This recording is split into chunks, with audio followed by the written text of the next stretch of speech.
Hello, everyone. Very good afternoon to everyone present here. My name is Hannah Sarsu-John. I am a third-year student here at SCMC, and I'm currently specializing in journalism. It gives me great pleasure to welcome all of you to the third and final day of the changing landscape of Indian media, a series of lectures on the digitalization of Indian media. The previous days have seen a variety of academics and experts discuss a variety of perspectives on the role of digitalization in India's changing media culture. The first day of the event discussed the digitalization of media culture in India at 75. It was a panel discussion on the periodization and historicity of digital media culture and the factors and potential consequences of this evolution. The second day of the event took us through a film retrospective with Professor Gayatri Chatterjee taking us through the journey and life of the eminent filmmaker Hrishikesh Mukherjee, and SMM Oster taking us back through an immense, diverse collection of film memorabilia and looking at the Bombay film industry in great detail. On the occasion of the 75th anniversary of India's independence, the Symbiosis Center for Media and Communication, Pune, and the Birmingham City University, the UK, has organized this event, this week of events, which concludes today with the industry panel discussion with the theme Media Culture and Digital Transformations in India at 75, chaired by our very own Dr. Amitabh Dasgupta, the head of the journalism department here at the Symbiosis Center for Media and Communications. The panel will be discussing the impact of the data-driven media economy and the fragmentation of content due to the democratization of audiences, especially in terms of the accessibility for content. It will also look at themes such as the consequences of the rise of OTT platforms, the preference of regional content overall, as well as the global and digital transformation from an industry perspective. The panelists for this event are Mr. Swathin Padhe, the head of production at Ronkel Institute, Mumbai, Rashmi Lamba, the India Council lead for the Gina Davis Institute on Gender and Media, who is also a filmmaker, producer, as well as a festival director based in Mumbai. Mr. Sunil Raman, the India lead for the State Advocacy and External Relations Bill and Melinda Gates Foundation. Sir was also a political journalist at New Delhi in India. Mr. Ashish Kulkarni, the founder of the Punaryug Art Vision, as well as the FICCI Forum Chairman in Pune. And of course, our very own Dr. Supriti Malhotra, Assistant Professor and the AEP Faculty in Charge at the Symbiosis Center for Media and Communications. I would now like to welcome Professor Rajendra Dudra as the Professor of Cultural Studies and Creative Industries at Birmingham School for Media and English at Birmingham City University to give us a welcome address. Over to you, sir. Thank you very much, Hannah, and thank you again to our SCMC colleagues for all the organization and logistics behind the scene. Hello, everybody. Good afternoon. I think we're all in the same time zone, so I can say good afternoon to everybody, but also good morning and good afternoon, just in case anybody is joining us from outside of the UK and India. Very warm welcome. My name is Rajendra Dudra. I'm Professor of Cultural Studies and Creative Industries at Birmingham City University in the UK. And this is a wonderful culmination of our week-long events that we've had with our partners and our colleagues at SCMC from Pune. So Birmingham City University organized its India group in 2016-2017 when I joined. And this was really to bring together 3 or 4 areas across academia, business organizations, and civil society, where there were a range of academic colleagues working in the arts and humanities, but also the natural sciences at Birmingham City University with India-related and India diaspora projects. So this is where the genesis of the India group came about. And a number of you we've been in contact and communication with, and in fact, 1 or 2 of you have visited our campus, not least Mr. Swathin Padhe from Ronkel Media. And so we have some good relationships and friendly relationships with colleagues, which we hope to foster and galvanize and develop forward. And I think that's the key spirit of this week-long event, partly to kind of do a stock take of past, present, and future. We're absolutely celebrating India's landmark year of independence, not least from the diaspora. Many of us hail India as the motherland, but also visit kith and thinking. I, for one, am really, really looking forward to visit India again. Before the pandemic, unfortunately, I've not been able to visit since. I understand that parts of India are very, very warm right now, so I'm going to just wait until it cools down. But I'm hoping that the opportunities for us to meet in person will proliferate, not least due to activities like this, but also possibilities for new thinking, new projects and new ventures together. And so I really want to thank my colleagues at SCMC Pune who are doing landmark and pioneering work across the study, but also the production in this area.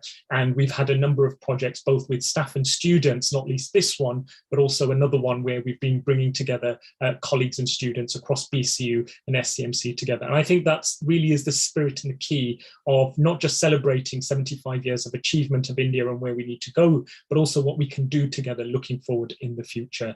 So I'm going to stop there because of my esteemed panelists and colleagues is who we're here to hear and to discuss with today. So I'm going to hand over to the chair, Mr. Amitabh Dasgupta. Welcome everybody, and I'm looking forward to the discussions. Please do join in as well with any questions or comments you have in the chat box. Colleagues will pick that up and put that forward to the chair and panelists. So please do take part in today's event. Thank you and welcome once again.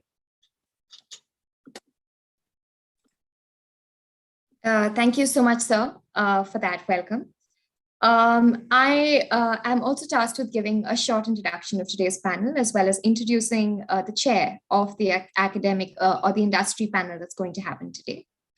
So today's panel on media culture and digital transformations in India at 75 commemorates 75 years of India's independence from its history of international trade under the British. It also evaluates its going through a global and digital transformation. At year 75, India has already become one of the biggest players in the 21st century political digital economy.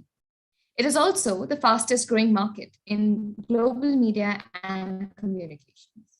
It seems only right in this regard to take a momentary pause to take note of the terrain that is the digital media culture in India, and in order to mull over the landmark evolution of India's media culture. The changing landscape of Indian media's event, the industry panel discussion, seeks perspectives from industry professionals in news, film, television, development communication, media education, and animation, visual effects, gaming, and comics, towards an enhanced understanding of this very same media culture.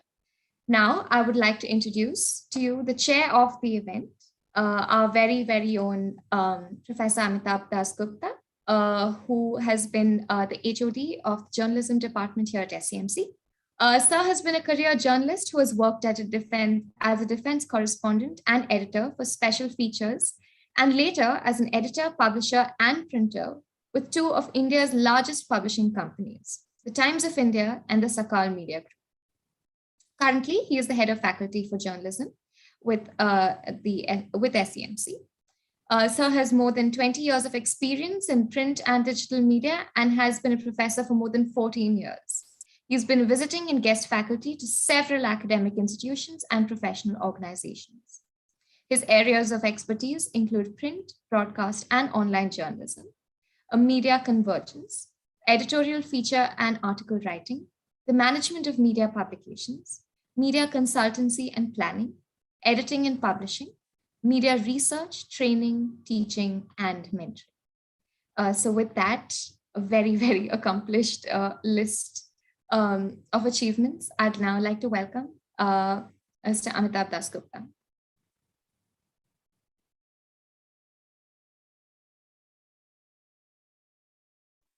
Thank you so much, Hannah. So with that, I think we can start the proceedings. And our first speaker for the day is Mr.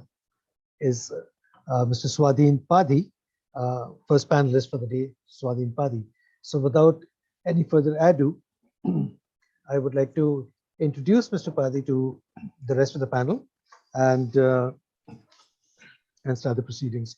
So Swadhin Padhi is the head of production of Ronkel Institute in Mumbai in India. And he's been an alumnus of the IIT Mumbai and an engineer turned creative industry professional, and is the academic director, as I said, of Ronkel Media Education and Research Institute, which is a pioneer in establishing highly effective creative education pedagogy in India. He is the recipient of 3 Best Actor awards in theatre. He is also the production head at Ronkin Brothers Production, which is known for its path-breaking projects and innovative storytelling.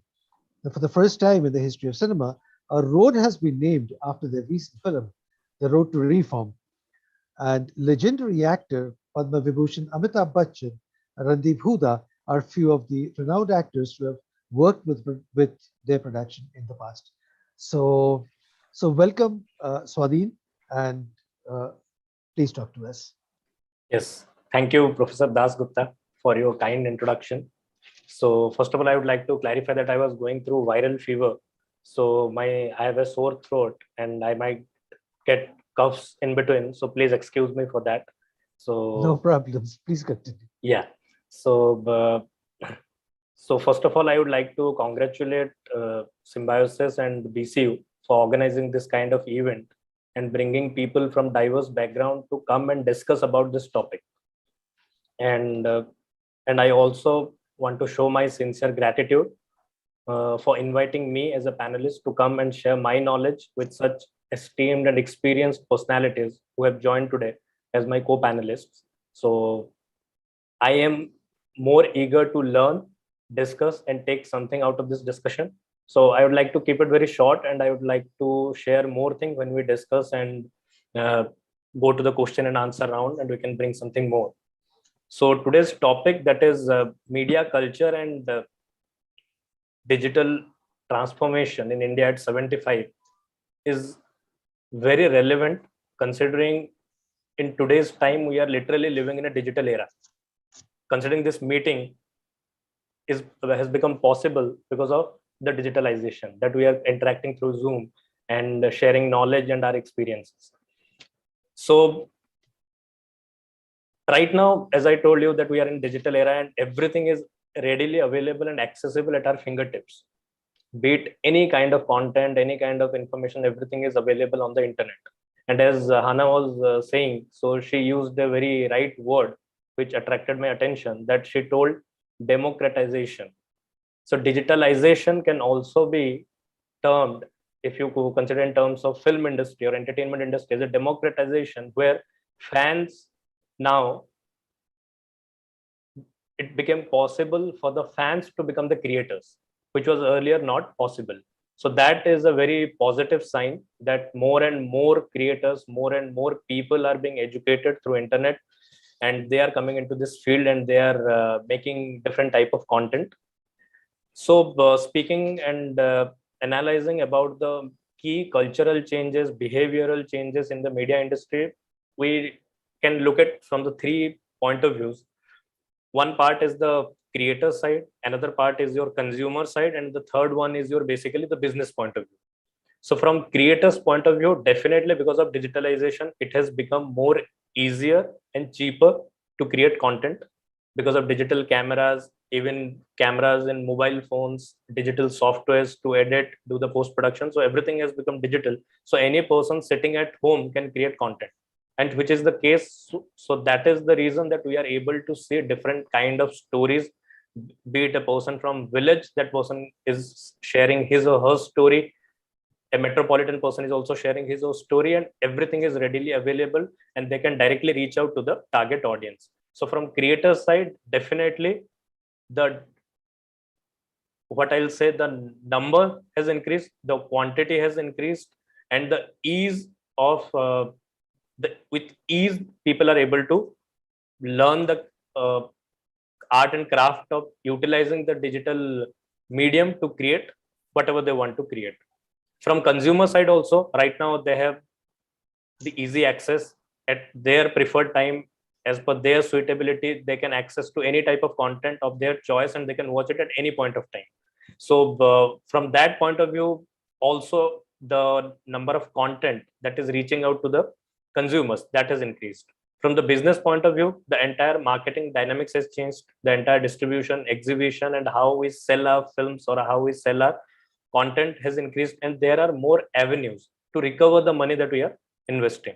For example, in marketing, before you had to use print media and you need to pay for marketing, but right now you upload a trailer or teaser on YouTube and you can earn also. It is serving two purposes. You are earning also as per the number of views and whatever the policy that YouTube has, and at the same time you are marketing your content. So definitely it is a golden time period. Digitalization has given filmmakers, content creators the freedom to kind of experiment and innovate also. Like you were telling about while you are introducing, in our production also we focus about how we can use this time period to utilize and innovate the storytelling process. So we always try to use the audiovisual medium as a kind of what we can make and how we can use it as a societal transformation. Not just it is limited to the entertainment, how we can transform society. So the project that you mentioned, Road to Reform, so we shot the entire film inside a real jail, real prison, and we took real prisoners as actors and utilized and gave them the opportunity to experience this process of making film and use this medium as a reformatory tool for prisoners. So definitely there are ample amount of opportunities to experiment. However, there are also what I feel are significant challenges because of digitalization that we need to keep in mind and definitely give it a deep thought. One part that I feel the more challenging is in the education sector, because whatever the shape the industry will take, it will be because of the creators who will be part of the industry, the current creators and the upcoming creators, the aspiring filmmakers or technicians. So they are going to define where the industry is going. So from that point of view, what I find from my own experience is that in education there is a big gap, because people are often getting confused between learning digital technology and learning the actual craft. So right now software is readily available, anybody can learn a software and that person can easily call himself an editor. But what about the craft, the true essence of creating stories, understanding drama, understanding literature? So if you see in your segment also, you were screening Rishikesh Mukherjee's films. At that time, there were no digitalization. The filmmaking process was costly. Negatives were costly. But still, these people were able to create cinema, which are being studied right now all across the globe. So the reason was that their understanding of the craft, their understanding the essence of the true essence of telling story. So that I somehow find is missing, because more focus is being given to the infrastructural learning, which is about learning the cameras, learning the softwares. So that is a key challenge that we face, and that is the key challenge industry is also facing, because the number of content has increased. Easily it is being made, easily it is being marketed, easily it is being viewed, but the quality is being compromised. And there is always a debate going on that right now, because of southern cinema is good or South Indian cinema is good, or whatever the debate is, because we are lacking in that domain. Another part that I find culturally that has changed, or I would say behaviorally, is lack of alertness and seriousness while making the film. Because of the digital medium, what has happened that you have monitor, you have hard disk, you have digital camera, so you can take n number of retakes and you can shoot anything at your own comfort. So with that, what happens that the kind of grooming, the kind of intelligence or intellect which the previous process used to the process itself used to train the filmmakers to equip with, so that is missing, because people are getting relaxed, and in that relaxation a lot of things are also simultaneously getting compromised. And the third thing that I find out, that it is a high time, more than ever, that we should give strong focus in educating the future aspirants about media ethics, because content is readily available. Any person can watch anything. There is no parental guidance is there. Any person can, using their mobile phone, they can access to any type of content. Because of digitalization, any person can create any type of content, so there is no control over that. So we should inculcate some kind of strong moral ethics in aspiring filmmakers and aspiring content creators. So they should be careful and accountable and responsible for what they are creating, and accordingly they choose their platform and select their target audience as per their content standards. So that what I think needs to be taken care of. Having said that, I would like to conclude that definitely it is a golden era to be a content creator. As you told that I myself, I'm an engineer and I was a film buff, I was a film lover, and now I am a part of the industry. So I find digitalization has more contribution towards it, so that I could know that no any person can do it. I myself belonging from Odisha, which is far from Mumbai, without any background, without any kind of experience. If I have been able to be present here and interact with you, the reason is digitalization. So definitely it is a huge opportunity for any person. And if we take care of the challenge and if we balance the creativity with the technology, and it should be that technology for art, not art through technology, which is happening right now. So if we balance that, then definitely it is a golden time period to take the industry to the highest possible standard, considering the kind of population and kind of talent we have in our country. So it is a great time. And so I would like to conclude my statement, and I'm eagerly looking forward to other people's point of view, and then we can definitely have a discussion. Thank you, Professor Bhaskar.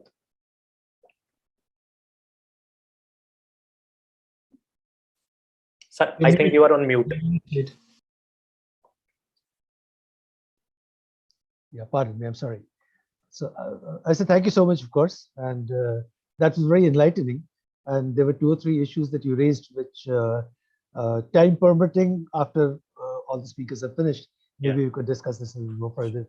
Sure. So I would like to introduce the next speaker, who is Rashmi Lamba, and she is the India Council lead for Gina Davis Institute on Gender in Media. And she's also a filmmaker, a producer, a festival director, and she's from Mumbai in India. And she has over 40 years of experience in film and television production, advertising, corporate communications, film festivals, and event management. She is the India Council lead for the Gina Davis Institute on Gender and Media, as I stated, and has held pivotal roles in as an industry director, a festival producer, and a jury manager at leading international film festivals in Dubai, Abu Dhabi, and Toronto. In India, as a festival director, she launched the Fiki Flow Film Festival and Forum, and spearheaded MAMI, the Mumbai Film Mart, and the Films Division, MIF and Hub, which curates for the Maya Samachar Traveling Film Festival. And she started her own production company in Mumbai, Dubai, and Toronto, and she has produced and directed an acclaimed documentary, Begumpura, The Wives Colony, for the Omni Rogers Network in Canada. And she's been awarded for excellence in social impact leadership, and she's a mentor at Aspire for Her and Hope Works, and a fellow at the Aspire Circle for Social Leadership. Over to you, ma'am, and please talk to us. Thank you. Thank you so much. And again, I think like all of us, it's really a pleasure to be here. Thank you so much for having us. I know I'm in very, very esteemed company with all the panelists who have their areas of expertise. So I thought I'm going to let everyone know my age and put everything in context with a few, anecdotes that would, I think, because I think the students can just press a Google search like we were all trying and get the facts and figures.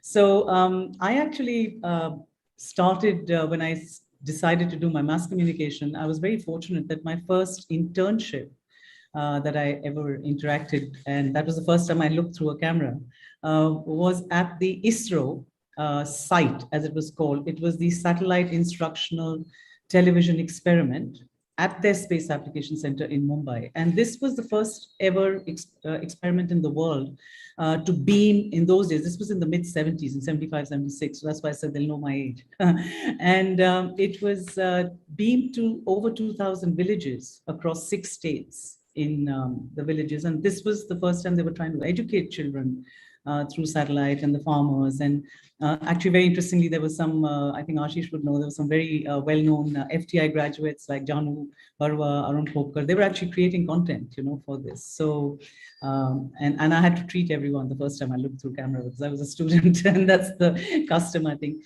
So, cut to now, as Swadhin said, post-pandemic. And there's online education for children across the world, and that's how we all kept going. The adults were doing Zoom and FaceTime and Google Meet, and I think we've come a full circle where we're all actually now really wanting to meet again in person. So as you said, the pros and cons of the digital. So what happened was 4 days after I graduated from my mass communication, I got a job at what was the only possible way to work in medium, and that was Doordarshan, right? Because that was the only channel at that time, and I was in Mumbai. And I got the opportunity to work on, I don't know how many have heard of Sesame Street. I think there was a program later called Sim Sim Khulja, but this was called Magic Land. It was the children's program in English, and we actually made the Muppets in India. And Sesame Street has a frog called Kermit, and we named it Panna, like a green emerald. And the director of that program, actually, she, I think, is still in Pune, but Shukla Das, she was very visionary and wanted to go beyond the passive viewing and the idiot box even at that time, and wanted to have an interaction with the children. So we decided to form what were called the Panna clubs. And this was how we were educating the children through television as well as in person, to teach them about social consciousness. We'd have projects with the blind, with the spastics, with differently abled children. Now, the reason I'm telling you this story is that and this is, pre-sponsorship, pre-commercials on television. And there's a very visionary person who many of you might have heard of. His name is Sam Balsara, who then went on to found the Madison conglomerate of ad agencies, which is probably the largest in India. And at that time, he was a marketing executive with Cadbury. And just to be able to reach about 1,000 children that we had, which was his target group, he would come and sponsor gifts and stuff at these meets that we had. And it was only to put a grateful acknowledgement to Cadbury, because Doordarshan didn't allow this. And, we were like, wow, we had to fight for it. And then what happened was Panna clubs became very successful, but we couldn't take it beyond Bombay because there was no digital feed at that time. So we could not reach all of India. And today, the context I'm giving is today, even a baby on TikTok can have, 5 million viewers, right? So a mother can put. So that's the context. I thought, because we were talking about the transformation over the 75 years, I'm talking about a period of about 40 years. So I think that's where the sea change we see. And actually, as we speak, Ashish, I'm sure, I don't know if you're going, but, at the Cannes Film Festival, India is going to be the country of focus, right? And we have a company that's actually going to be releasing their Metaverse Vikram NFTs with Kamal Hassan's film, so look where we've come. We've really, as you said, that it's India's cutting edge. And yes, we've become a global village through, like, as, we can be talking with Rajinder in UK, and we can be talking across the world. So that, I think, to me is absolutely the fascination. And I think there was a time when even to just go abroad to talk to a foreigner, there'd be people. And I don't know, I actually, while I was looking for some ideas, I found a very interesting quote by Sadhguru. He's got a very good sense of humor. I think we all listen to him. And he says that no other generation has been able to do what they dream of doing. As you said, Swadhin, that they can do what they want. I think 100 years ago, if you told someone that you're going to talk to a person who's even 100 miles away, and they would have thought you're the messenger of God, or God himself. That's what he says. And I thought that was really very relevant, because I think digital media has really made distances irrelevant. And this brings me to the easing of the pain of migration, because I have been a bit of a nomad. I've lived, my husband and I, we've been in India, Canada, Dubai, all over. We've been into the small towns of India. And I think we've got migration happening. So talking about the culture, the migration from rural to urban, the joint family to the nuclear family, local to international, I think we've been able to just completely do away with the distances, which has actually helped, of course, in families and friends rediscovering each other, and you can share photographs. You can have FaceTime, you can be talking to each other. And I wanted to talk about a small experience I had where this has really helped a lot of the seniors, or what we call the empty nesters, because a lot of the children, since we're talking to students, a lot of you might go away, you might study in distant lands. And so there was this young boy who was a Stanford graduate, and he had a fabulous job with McKinsey. And he went to meet his grandmother, his Nani, in Delhi, and he realized that she had no medical problems. She was fine, but she was very lonely, and she was, moving into almost an onset of dementia, because that happens with loneliness. And he realized that all she needed was to connect with family, or be with. So he started something called Epoch Elder Care, which was basically using technology to connect. Now, seniors, we all know, would have a fear of technology. My father couldn't even use a remote. He used to be very worried, though later we got him a Hotmail account. But, so what he did was he approached a lot of youngsters like we have in the audience today. And of course, they had to have some background of psychology or sociology or geriatric care or something, of course, and they needed to have that compassionate nature, be willing to engage with seniors. But what he did was he used digital media technology to go as companions. These youngsters went with their laptops or iPads to seniors who, like I signed up for my mother, and that's how I knew about this. But they actually started, and I'm talking about 10 years ago, and they started blogs for grandmothers who wanted to share a pickle recipe, or, on a festival, the grandmother would be sitting and they would be having their gujia on Diwali and sharing it with the grandchildren in America or FaceTime. And he also started, some of their common interests. The youngsters would take them to websites and show them travel related, or humor, or whatever their area of interest. So this was a fabulous use of technology. It was also culturally bridging, that joint family that's broken. So I'm seeing it from that cultural point of view of using digital media technology to bridge that gap. And it's still doing very well. The Connect is fantastic, So I think coming again to a personal experience that I wanted to share again is talking about migration. Now, I know most of us, we have house help in India. And most of them are migrants who come from their small towns or villages. And I think Bollywood has really, worked on this one, where we'd have, songs like Chitti Aayegi, and the postman is reading it out to the illiterate person. And then half the time, the villainous postman will tell them the wrong thing. And normally it would be with a money order, right? And then you waited for, I'm telling kids this because I'm coming to the punchline. They would, we would have to make a trunk call, or they would show, and there would be this crackling line, and they'd say, Paisa pahunch gaya, and, all this Bollywood, you've seen that, right, on Bollywood. And I was telling this to someone, and this young girl, she tells me, she said, but what's the trunk call? She didn't know what was a trunk call that we had to place over the phone.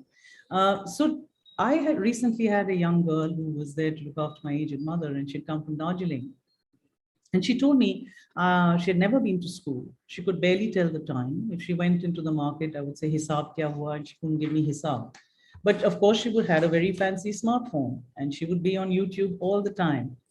And then soon after she joined us, I saw, a lot of online ordered clothes coming, and she's paying by cash. And I'm like, excuse me, you told me you can't tell me the time, you can't do Hisab. How are you ordering online? How are you ordering your clothes? And so she told me how someone had taught her to had downloaded the app for her, had shown her the icon, shown her how to scroll, how to browse, and then how to order.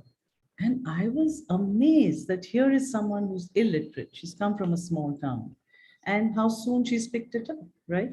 It kind of, I think, reminds us about maybe the hole in the wall that, that experiment that Dr. I think Sugata Mitra had done about putting a computer in a very remote village. He had created a little hole, and he had put a computer screen and a keyboard and left it. Nobody knew what it was.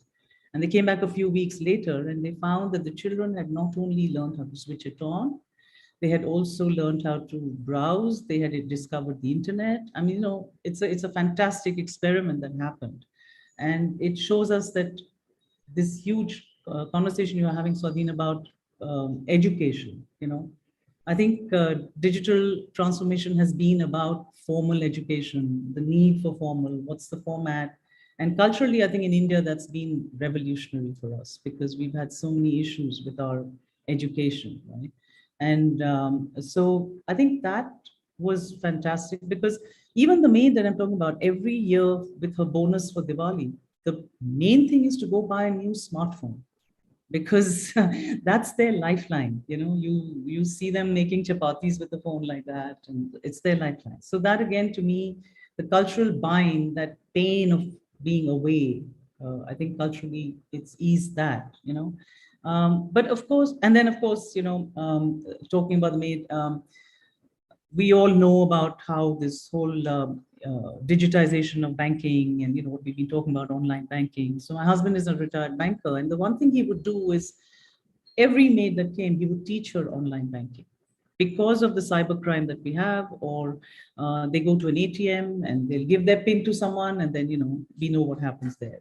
So we also know about the cyberbullying that's happening, and the reason I thought about this was I think today's paper, both the Times of India and Indian Express, are talking about this young man who committed suicide because his face was being morphed and put onto pornographic visuals and shared with his friends and family because a loan shark who he had paid back fully was just trying to blackmail him. Similarly, I wanted to share an experience I had because I think to me, that's one of the downsides of what we are going through with the children is that a very distraught father approached me. I was actually in Canada at that time, and he wanted to use mass media, digital media, the influencers to create awareness about cyberbullying because what had happened was his young teenage son had just committed suicide. And the reason for that was that this young boy was, discovering his hormones, and he realized that he was veering more to the LGBTQ sensibilities. Now, because his behavior was different in school, his peers were bullying him, cyberbullying him. Now, culturally, he was, as we are called South Asians. I think he was from Bhutan, but, we share the same sensibilities. He could not come out at home either. He could not share it with his parents. He could not share it with anybody. So he took his short life. So I think today parenting that you were talking about, the awareness of what the children are doing. So I found a very interesting quote that said that we not only have to teach the children to be good citizens culturally, but to be good digital citizens, And this is about the International Society for Technology in Education, as it's called. And it defines digital citizens as kids who recognize the rights, responsibilities, and opportunities of living, learning, and working in an interconnected digital world. And they act and model in ways that are safe, legal, and ethical. So I think that kind of, encapsulates what we're saying. And then, of course, we have to teach them how when they browse, they leave footprints. And then, there is all that can happen. And AI then throws it back at us, you browsing a plane ticket and then they'll show you all the same destinations. It's quite scary. So yet, I think the reach, and that is where the Gina Davis Institute inspires me, is that we can use it very positively. And actually, the first lesson I learned, the first class we had in my mass communication, we were told a very important mantra, which was by the Canadian communication theorist, Marshall McLuhan, who's, I think, one of the pioneers of documentary filmmaking. And he had this thing saying the medium is the message, which I believe there's a long story of how there was a spelling mistake and it was called the medium is the massage, right? So what we see, what we read, influences all of us, positive, negative, whatever. So again, it can shape our cultural ideologies. So that is where the other mantra that I'm really inspired by, and I wanted to share it because people might want to know what the Gina Davis Institute does, is Gina Davis is an Oscar-nominated, an Academy Award-winning Hollywood actress who, when her children were growing up, what she was watching on television and media, realized that there was very little for the girl child. And there was very little to inspire them as role models, which I think even today we're talking about. So she came up with her byline, which is, if she can see it, she can be it. And that's where we're all talking about the gender equality in media. We're trying to do research. We're trying to find facts and figures. They did a lot of research in Hollywood, because this problem is worldwide. It's not just in India that we talk about the patriarchal and stereotypical. So actually in 2000, the film festival that you spoke about in 2016, when we did the FICCI Flow, the FICCI Ladies Organization organized, FICCI is the Federation of Indian Chambers of Commerce, which is where Ashish holds a very senior position. And we launched the research that they did on 100 Indian films, and they studied the patriarchal, stereotypical things. But the reason I'm telling you that is, again, coming back to the digital use of tools and media that we can use, is that they use something called the inclusion quotient tool, which was developed using artificial intelligence by Google. Now, what that does is it can actually, like you do in Facebook, you can tag people in Facebook or Insta. And this was being used to tag, faster than the human brain, faster than the human mind, 100 films where they had parameters, like, is it how many females, how many speaking, how many fat, young, old, dark, whatever. And they presented these facts and figures. And now we're actually, as I speak, we're working, not the Gina Davis Institute, but the Data Institute is working on another project where they're upgrading that. So I think we can use media and mass media to change that stereotypical. And of course, we all know that the change is happening. The OTT platforms, as you mentioned, Mr. Dasgupta, that the OTT platforms now beam right into our living rooms, and we can't control which age group is seeing what. And we aren't sure about the censorship. But as you were saying, as content creators, future content, current content, we have to be very responsible for that. And, my mother used to tell me, again, I'm personalizing this. My mother used to tell me that when they were growing up, they were seeing, films which had more socially relevant themes, which was because they were going through the freedom struggle. They went through partition. They had to rehabilitate themselves. There was very little comedy at that time. It would be slapstick comedy. We grew up seeing Fat Runtun or Johnny Walker, and it was very slapstick. Today, if you wouldn't mind, could I interrupt you? We are really a little hard pressed. Okay. So yeah. But this was very, very interesting, and you brought in some really unique perspectives. I mean, things that perhaps even we didn't think of. I mean, that how digitalization helps old people. I mean, that was. So yeah, just to end, one final thing that I wanted to share, because I think all of us are doing that. Just one final thing was the citizen reporting that we've got, the video journalism that we're seeing now in Ukraine. And there was a documentary called Burma VJ, Report from a Closed Country. And that was the first time that video journalism happened, where the footage had to be smuggled out over the internet, and it was edited in Denmark. And then it was shown to the world through festivals, Right. I think we can come back to these points that we could use media very effectively for cultural change. Yeah, sure, we'll do that. We'll try and have a discussion after the other speakers have already. I was actually going to end there. So that was really, your timing was perfect. Yeah. Thank you so much. All right. Okay. So could I introduce the next speaker? Of course. So that's Mr. Sunil Raman, and he is the India lead for state advocacy and external relations for the Bill and Melinda Gates Foundation. And he's a political journalist, and he's based in New Delhi in India. And he has a career spanning over 3 decades and has been a multilingual and multimedia journalist with leading media outlets, starting with the Economic Times and ending with the BBC World Service, which he quit after 2 decades in journalism to start a new phase in his life as a political risk assessment and mitigation expert. And after advising global corporates on potential investments in India, he joined the Bill and Melinda Gates Foundation 7 years ago, and now he leads their external relations and advocacy work. So Mr. Sunil Raman, kindly speak to us. Thank you so much, sir. Good afternoon, everyone, and it's a pleasure to be on this panel. I will sound slightly controversial when I say that the media culture today is a culture that is being propagated by marketing companies and monetized through digital platforms. by media companies. I speak as a former news journalist. So when I'm part of the media, I'm not part of any other industry but the news media. So I speak specifically as a news journalist. And now as a member of the development sector, that while digital transformation of news media has democratized creation and distribution of content, it has also led to creation of an artificial culture where people are getting distanced and disconnected from their own communities and country. In the name of consumers, Valentine's Day and Halloween have suddenly gained the status of festivals, and newsrooms tag on to social media to give airtime and print coverage.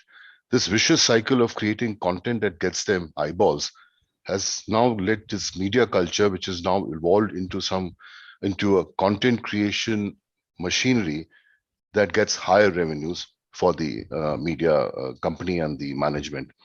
All this is happening at the cost of real stories from the ground. And I'm talking as for someone who joined the profession in 1990 when we still had likes of Usha Rai and that famous, well-known environment journalist who was Times of India's resident editor. You might remember his name. I forget his name. Daryl Devante. Yes, yes. And you know, the kind of journalism that we saw in the early 90s that has now you see newsrooms, even of newspapers, will have multiple television screens and social media feed being shown, and that determines the news output of the day. I shall leave it to rest of the panel, and I think we can have an interesting conversation as we move forward. Thank you so much. Thank you so much, Mr. Raman. And I just couldn't agree more with you, with everything that you said. So thanks so much once again. All right, we move on to the next panelist, Mr. Ashish Kulkarni, who is the founder of Punar Yog Art Vision and the FICCI AVCG XR Forum chairman, and he's from Pune. So Ashish embarked on his journey in the field of arts and media in 1985, and since has immersed himself in the pursuit of conceiving sustainable careers in film, animation, visual effects, gaming, visual arts, and graphic design in India. And Ashish's presence in the field of arts commenced with the animation industry, the seed of which had only been planted in the fertile grounds of the Indian economy only at the turn of the century. And at this early stage, Ashish jump-started the sprouting of the animation industry in India by facilitating and outsourcing projects in the country with animation giants like Disney, Warner Brothers, Sony, and DreamWorks. And then by introducing India as a new outsourcing platform for animation, Ashish had created the opportunity for Indian animation services to grow to international standards. And during this stage, Ashish produced ad films for All Out, Flying Machine, Max Candy, Max Ice Cream, HLL, Nestle, Veneta, Chini, Kellogg's, and he's also created Skill India logo. And he has also created promotional films for Jan Dhan Yojana, Skill India, Maharashtra Tourism, National Environment Engineering Research Institute, to name a few. And as chairman of Animation, VFX, Gaming, and Comics, AVCG Forum at FICCI, he has been persistently engaged in AVCG policymakers in India at central and state levels, and he's now been appointed as a mentor of the GMEC, the Global Media Education Council, which was last year. So welcome, Ashish, and please talk to us. Thank you very much, Amitabh, and a big thank you to the whole team at Symbiosis for putting this wonderful session together. Well, I would like to actually bring a small story to the perspective. We are a civilization of a little advanced mind that we have within human beings. And I would like to take this story from nowhere to what would end to be very interesting for all of us and what's happening in the digital medium. When 10,000 years ago, we were absolutely nowhere. When I say we were nowhere, the tigers and lions and monkeys were on trees, and they used to stay in the caves. So the human beings were staying in caves. So from nowhere, as we started using our brains, we became, from nowhere, we got somewhere. So we started wearing clothes, we started cooking food, we started living in civilizations, we started communicating. And from nowhere, we came somewhere. And when we actually came somewhere, we invented a wheel and we wanted to be everywhere. And then we invented aircrafts and we wanted to have a breakfast in one city, lunch in another city, and dinner in another city. And from nowhere, we reached somewhere, and somewhere took us everywhere. And what happened suddenly, that the digital transformation happened in our lives. And we went from nowhere to somewhere, and somewhere to everywhere. But actually, the digital transformation took us elsewhere. And the elsewhere became a very difficult proposition, that the father, the mother, the grandmother, grandfather, kids are all in the same room, in the dining table, but they are all elsewhere because they're physically there, but they are mentally not there. And this has happened because of the digital transformation that we have. Now, we as content creators, we had to actually make an extra effort to bring everyone now here. So my story is about from nowhere to somewhere, somewhere to elsewhere, somewhere to everywhere, everywhere to elsewhere. And our effort is to bring everyone now here. Because if we don't tell our powerful stories to bring everyone now here, we have not told a good story of anything. And the digital medium has actually become so competitive, so distractive, and has created so much of competition and options that when we were kids, our parents were exactly aware of what is a medium that we were exposed to, what is a media that we were exposed to, what are the information system we were exposed to. Today's parents and today's teachers have their lives extremely difficult. They don't know what the kids are exposed to.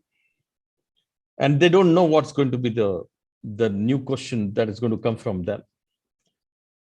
And that's why to constantly be now here has become a challenge for them. So much so that the kids are exposed to a situation where at one point in time, the subject matter expert was so proud of the subject of mathematics or physics or chemistry. Today, the same person finds that whole information on the digital ecosystem. So the student actually can use that information and still learn and pose a question and knows what is right and what is wrong. So the task of the parent and task of the student teacher has kind of transformed because of the digital transformation. And that's when one will have to really see whether we need to teach them the subject or we need to teach them how to use that subject in the right perspective, in a positive way. And how can we make them creative? You know, when we became independent and we wanted to become an industrial nation, we put English, maths, botany, zoology, physics, chemistry, history, geography, civics, economics as top 10 subject. We forgot about creativity, performing arts, design, sports, earth sciences into our subjects. We never gave them marks, so people never took them seriously. People wanted to do as extracurricular activities. And the parents always told them, don't concentrate on that.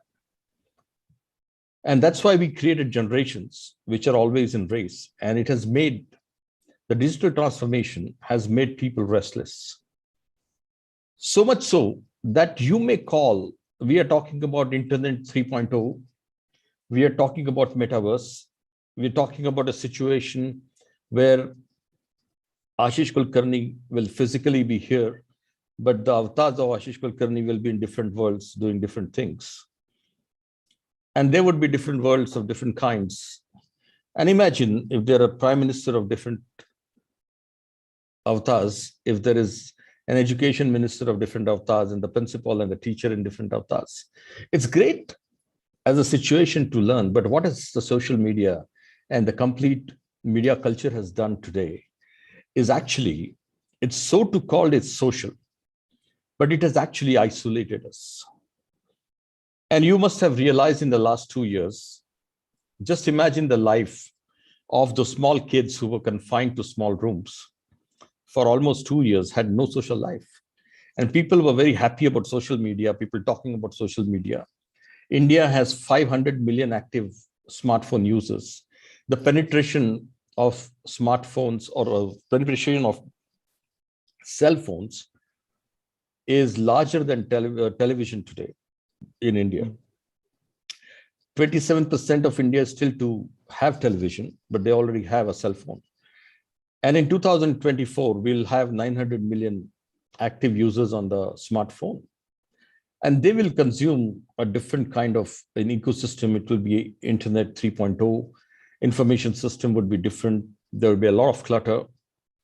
And to all this clutter, to create the right content that would strike a balance, that would strike an imagination, that would bring people together. And to really see that people are not isolated, because the next effort that we would like to do is to look at an emotional quotient of every human being who is on the social media today. Because of the digital ecosystem, the media that used to follow us in 60s and 70s and maybe 80s, today it's already present in front of us and around us and above us and below us. At one point in time, we used to wait for the news. We used to wait for a movie on a Sunday. We used to wait for a newspaper and seek information through that medium. Today, that information is seeking around, it's moving around now. People are creating, the glasses that will float around information in front of your eyes. So the information has surrounded you and it is further isolating you. The emotional intelligence, according to me, for every storyteller will become a single largest important thing, because every storyteller is emotionally very intelligent, because he keeps you binding with a story because of the emotions that are reflected. I think the new schools will have to tell and teach these youngsters how to actually use the information, how to socialize. They can fight on a WhatsApp, but if you get them to fight in front of each other and debate in front of each other, they would fail. How to face a human being, how to face a real animal versus a digital animal, how to face the reality versus what's happening into the rest of the ecosystem that is called the metaverse that people are talking about. I am put on the task force of Indian government on AVC, animation, visual effects, gaming, and comics. And we had our first meeting. And we are drafting a policy. I think one of the single largest thing that we would like to do at this point in time is to see, at one point in time, we used to watch the medium with passiveness. Today, it has become very active and it is now becoming immersive. So it doesn't want to grab your attention, but it wants to grab you as well. And that's the immersion that we're talking about. And that's what the digital transformation has done. So one of the single thing that comes to my mind is, how are we going to deal with the content economy in this era?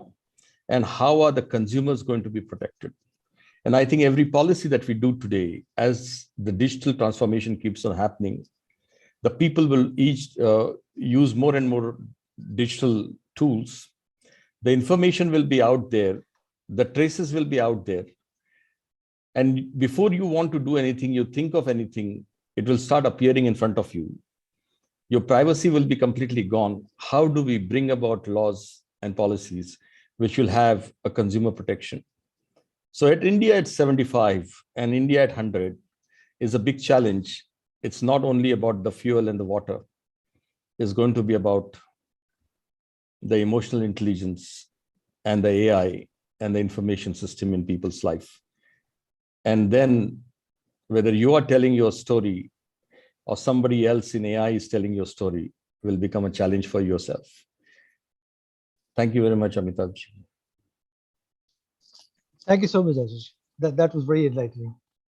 It raises some very pertinent questions, some very frightening questions also, perhaps. So maybe we'll discuss it a little further.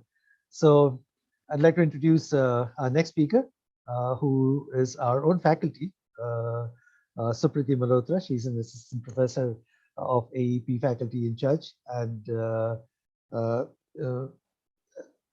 she is an award-winning filmmaker and a feature journalist whose multifaceted professional experience includes profiles such as an assistant training manager at IBM and head of content development at Event Traveler, along with experience of working in the Indian film industry. So Supriti is her directorial debut in a film called Ehsaas won the Best Director, Best Cinematography, and the Best Film Awards for the 48-hour film project Mumbai in 2009. And subsequently, Ehsaas, this film, also won the Best Editing at Filmpalooza and was chosen as one of the top 10 48 HFP films to be screened at the Short Film Corner during Cannes 2010. So having made corporate promo films for NGOs like Sneha, ACGL, and Sustainable Advancements, Supriti is presently also involved in producing and directing a documentary called Shakti of Science and Traditions, amongst other artistic pursuits. So welcome, Supriti, and please talk to us. Thank you, Mr. Dasgupta. Yes, and thank you to all the panelists for agreeing to participate in this discussion. I'm really thankful for the vast range of experience and perspective that you have brought. For me, I look at digitalization as an image of a farmer walking with a cap with a solar cell, because he wants to keep his battery charged as he protest marches to the Maharashtra Bhavan from some remote part of Maharashtra. For me, that is digitalization. That's a farmer, and we've got. Okay, thank you. Sorry, I've got a bracelet on, and I have a tendency of, Okay. Anyway, thank you, Ganesh. So I want to talk about that, that 70% of India's population lives in the rural area, according to the 2011 census. And that is the change that I think we're seeing with internet connectivity rates reducing. You have got more and more of that 100 crore or 1.4 billion now. People are not only going online, but also expressing themselves through various social platforms, right? And you look at 22 languages. That's the reason why you've got regional content taking over the Hindi-centric Bollywood. So my concern really is, like Mr. Kulkarni was talking about, policy, ideas of privacy, ideas of how far does a government go in terms of, sovereign jurisdiction and policy making, and also consumer individual privacy. Media culture for me, I think today is a lot more diverse in terms of accessibility, because it's not that we did not have folk tales from Madhya Pradesh or from, Meghalaya. We did, but now this technological opportunity to not only express but record and for posterity have a global audience, that I think is also so you might look at it as fragmented, but it also is diverse.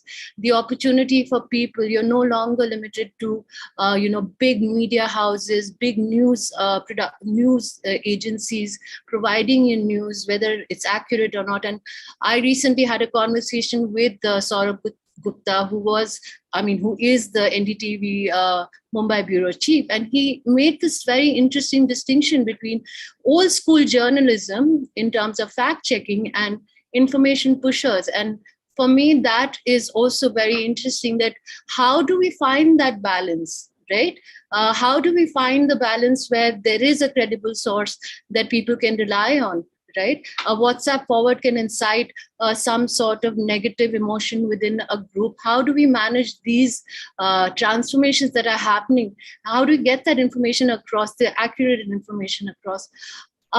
For me also, I'm doing research on YouTube as a companion to film education. I'm looking at informal learning patterns, and I found that a lot of students, media and communication students, are using YouTube as a learning resource. And in fact, 60% of those surveyed, and this is more than 1,500 people, they use it for informal learning. And it's also about bridging the language gap, right? So these are interesting questions that I want. I'm a filmmaker. I'm making a film about Shakti. In India, we have the idea of औरत देवी का अवतार है, लेकिन आप औरत को किस तरह उसके साथ व्यवहार करते हैं. I'm talking in Hindi, right? And this is the type of I don't think it's dichotomous. I think it's a little more fragmented than just binary, distinctions. But I think all of us as content creators, as people within the media industry, have the opportunity to provide perspective in terms of how to move forward, because the technology is evolving really fast. And I look forward to having a discussion with you. Thank you.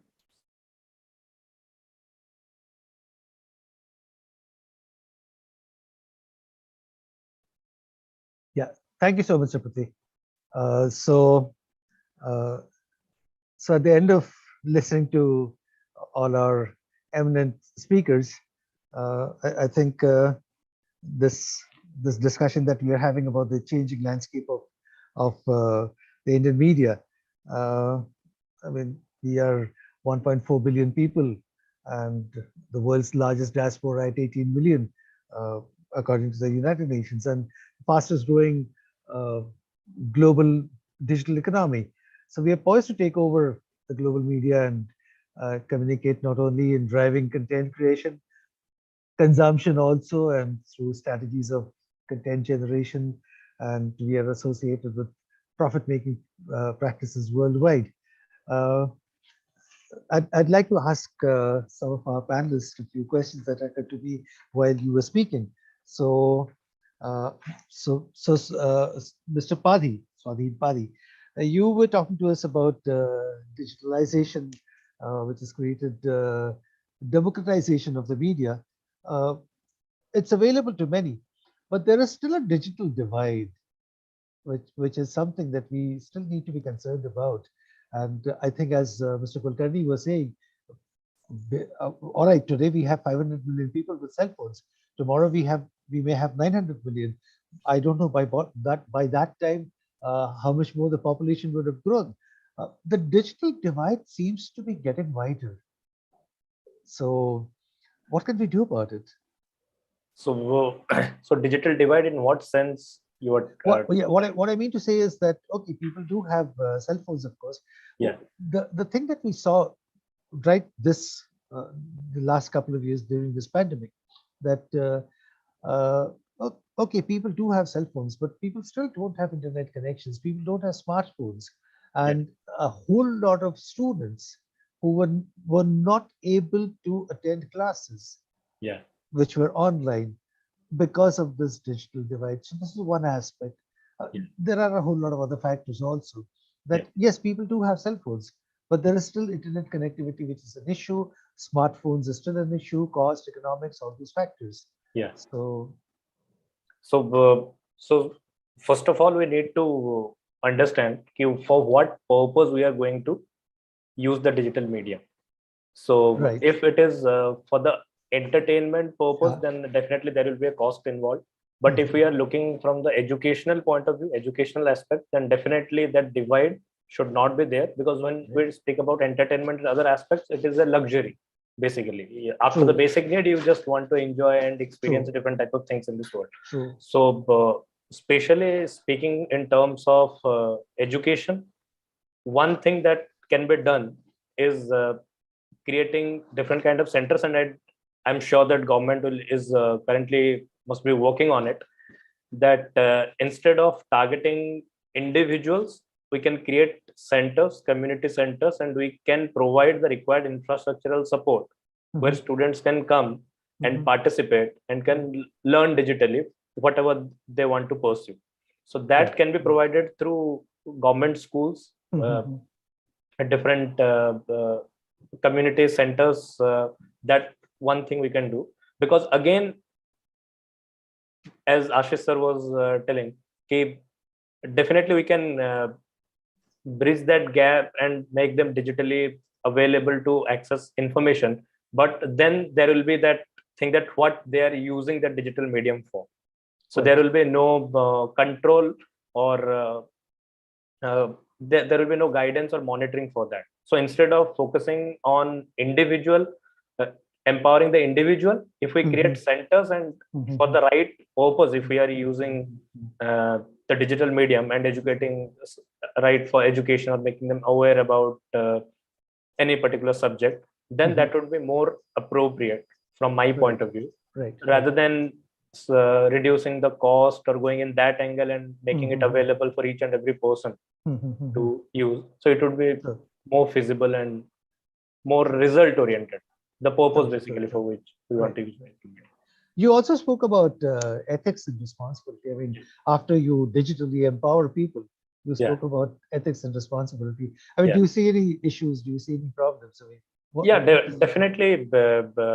See, the first thing is that whenever we tell a story, for example, whether we intently or not intently, we are somehow putting a kind of moral argument.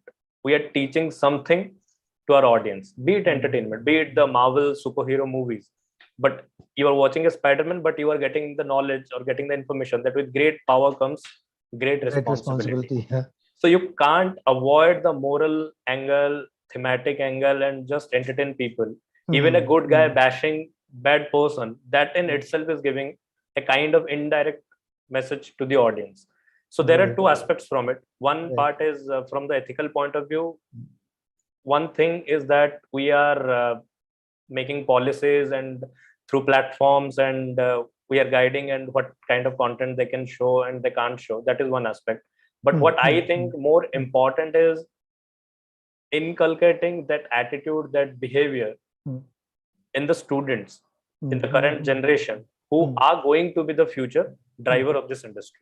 Because as we were talking about, it is everywhere. Like sir told, from nowhere to somewhere, then everywhere to elsewhere, and now here. So in that context, if you see, so everything is everywhere. And so if we are not imbibing, and educational institutes, I think we have that kind of platform. We just not only focus on the technological or the, what I would say, the experiential thing, but strong moral and ethical values to people, so that they can become responsible content creators. So that at least on our part we can do what I feel. Absolutely, completely agree with you. In fact, I'd like to inform you that here in SCMC, I mean, along with media laws, we teach ethics also. So it's a course where we have combined media laws and ethics. I mean, with the conscious thinking that you definitely need to know laws, otherwise you'll get into problems. But ethics is more important. So to give you an idea about this, so recently we signed an MOU with Jagadguru Ramanand Acharya Sanskrit University. That is a government university of Rajasthan. We're aware of People were very skeptical and were thinking that you are from film and media entertainment industry. You are signing an MOU with a Sanskrit university. So what does it have to do with film and media? So our main concern is that, as sir was telling, that it is about emotional quotient. It is about understanding yourself, understanding your vision, about the values, the system that our ancient literature and everything speaks about, humanity and everything. That needs to be blended properly with your current technology and current process, so that we create a balanced individual. Like Exactly. we were discussing that there is too much information, and information is being considered as acquiring knowledge. So there are a lot of information, we are acquiring information and we are considering it knowledge, but the kind of wisdom that people used to have. Very true. If I speak about my grandfather, he had just passed 10th.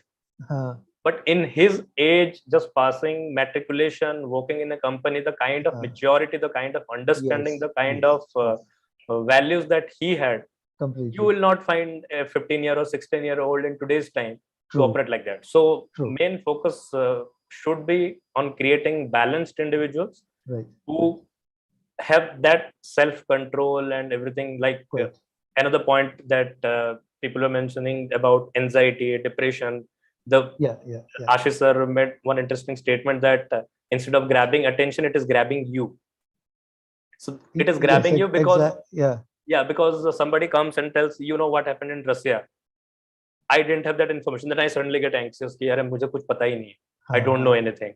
Right.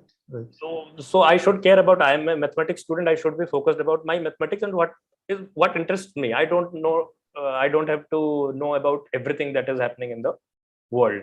So that is making people confused. In overloading of information is distracting people. So that wisdom, that wiseness, that we need to speak about and talk more about it. So any person who is using digital medium, he should not be depressed or discouraged that I know nothing. Right. Yeah, very heartening to hear this from you. In fact, we see this in our own students sometimes. I mean, there's this thing called FOMO, fear of missing out. FOMO. Exactly. Okay, Rashmi ma'am, there was something very interesting that you mentioned. That I mean, this very fresh perspective that you brought in on how digitalization is actually helping elderly people.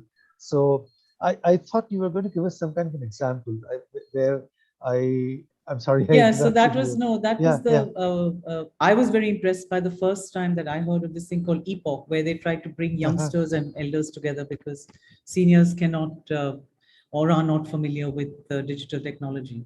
And that's working very well because they're also using that to prevent dementia, because dementia comes about. Where are you doing this, madam? Where's this happening? I'm not doing it. It's called Epoch.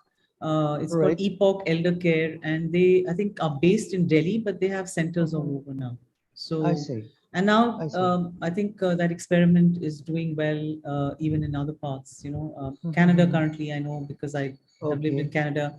They are using that a lot as well about bridging the gap through technology. So that's, I think, very interesting development.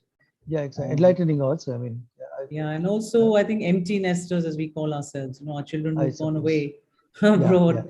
I think it helps a lot in that as well. True. Okay, thank you, ma'am. And Mr. Raman, we have a few things in common. I'm also a Times person, and this thing that you said about newsrooms becoming so commercialized and so revenue oriented, which is a fact which I have seen during my days, and it's in fact even got worse. But would digitalization help? I mean, do you see that? Okay, the way I'd like to put it, the news portals are coming up in a big way, and the news portals are not so revenue oriented. They do need money, of course, but they're not so terribly mercenary, and I'm very consciously using that word, not so terribly mercenary as print and broadcast. So you think there's some light at the end of the tunnel there? So you're muted. Sorry. Unfortunately, all organizations need money to run their operations. Of course. And that's a reality. You have been in Times House. I have been in Times House. We know, the reality of why money is important ultimately. At the same time, news portals, I refer to lots and lots of news portals. And this is international. If you see, they have an element of political news. At the same time, they will have a lot of entertainment news. True. There are a lot of news from entertainment world, the let us say in our case, the Bollywood industry. They will have videos put out, which is what they hope will help monetize. And I think the successful news portals are the ones which are making it a little more interactive. Unfortunately, gone are the days when news portals or news media meant was synonymous with political news. There's a huge world outside the entertainment industry. There's the sports industry, cricket. Absolutely. The amount of news that you see from the cricketing world, particularly on a Saturday and Sunday, when there are no matches are being played, you still a lot of nostalgia. There's talk about old matches, old players, and what is happening. I think that is the only way they can monetize. But the problem is we can't wish away the technology. The technology is here, and let us be honest. I mean, technology has really helped us connect. And as a beneficiary of this technology, because at any point of time you can check what is happening in different parts of the world in different spheres. But I guess some balance would at some stage, you cannot have a government dictator or law telling you what to do. It has to be self-imposed. And I think it's still a nascent industry. I mean, how many years? I mean, say about 10, 15 years. It's been 10 years or 15 years. And I think at some stage, it will balance out and some amount of stability will come out. So at the cost of being little unhappy with what is happening, I shouldn't sound pessimistic at all. I think balance will, at some stage, it will balance out. And it will take a while, of course. Heartening to hear that. So, okay. And could I get back to Mr. Ashish Kulkarni? This was very fascinating. This observation that you made, that from nowhere to somewhere to everywhere, and then finally you're in a situation where the media followed you, as you said, in the 60s, 70s, 80s, and now you're surrounded by the media. So, is that a good thing? Is that a bad thing? Well, I think it's a good thing, and if you don't have a self-imposition, like Sunil said, it's a bad thing.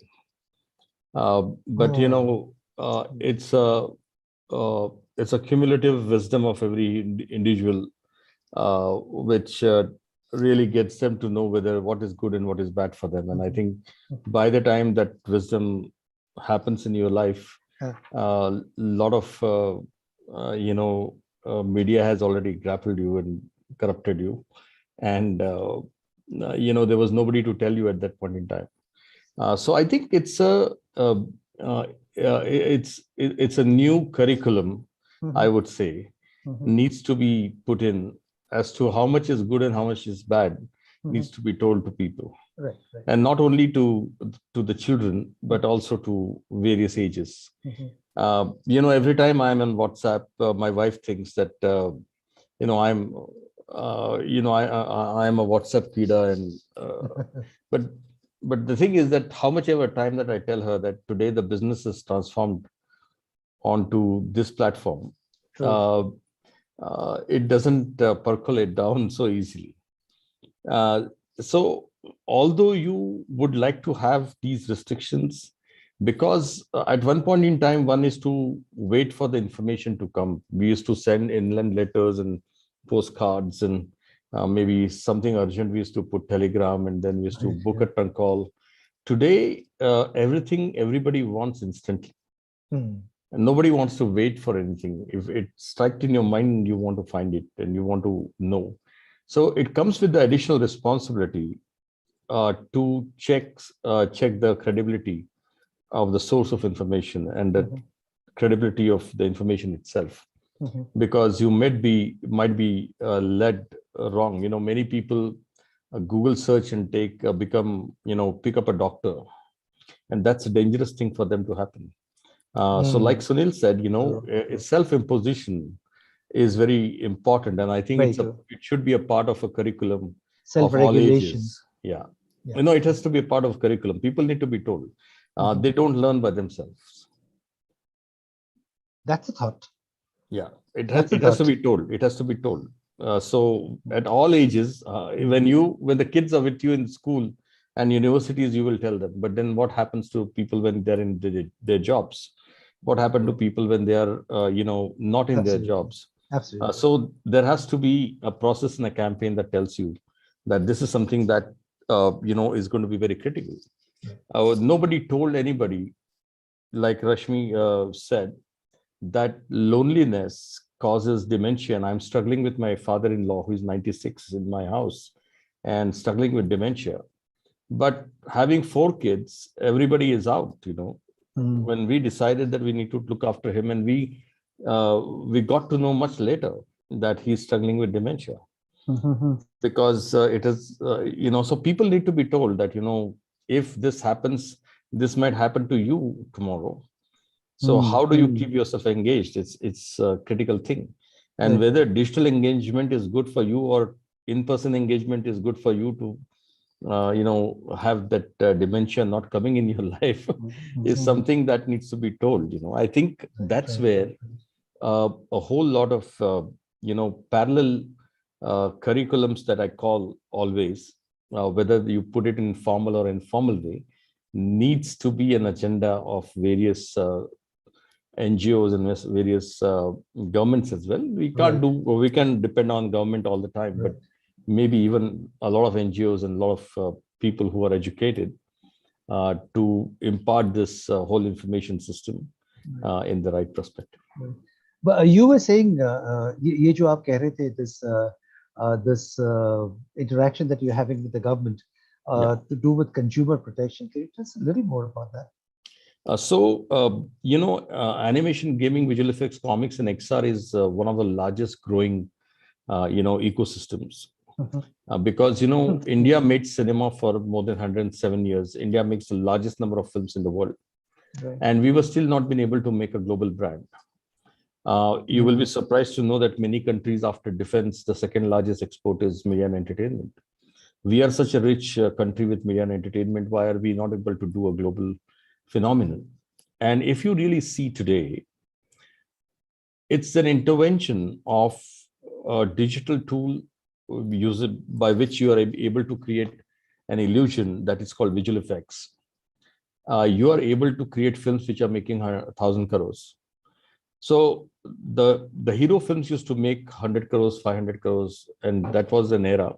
Today, a visual effects movie makes 1,000 crores. Right.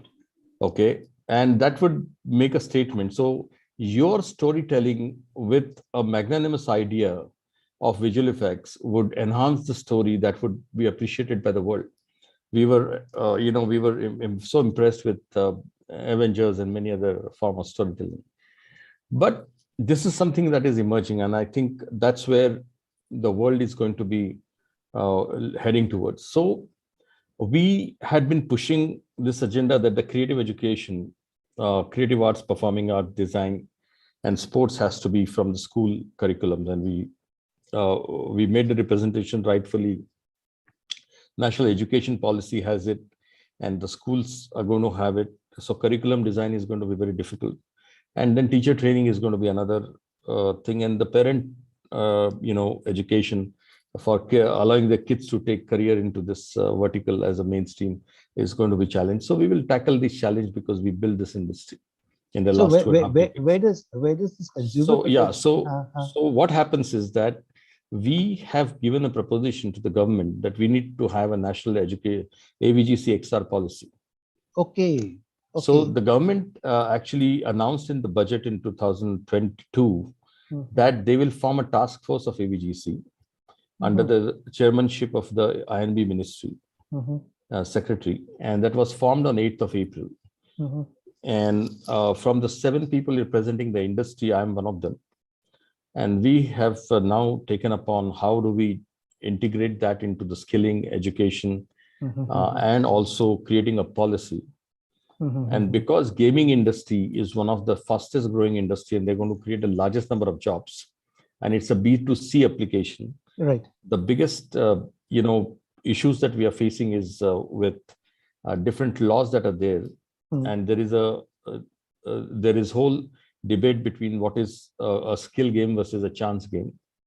While we are solving that, one of the critical problem is addiction. Right. And that's when we are talking about consumer protection. Okay. So that's how it has become a part of our agenda to really see how we can actually bring about that as well.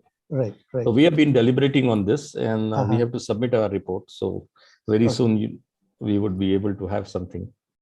This is very interesting, of course. Mr. Dudra has a question. Yeah. Hello, everyone. Just want to thank the panelists really for really interesting comments and insights and propagation from them. Thank you ever so much for that.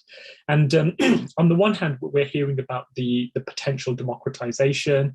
We're hearing the potential of inclusivity right the way from the ages, right the way through to old age and the issues of dementia that we've heard. And also Rashmi talked about the various examples. So that's really interesting. And actually, the wonderful work that you're doing right at the government level, which I think is really, really important.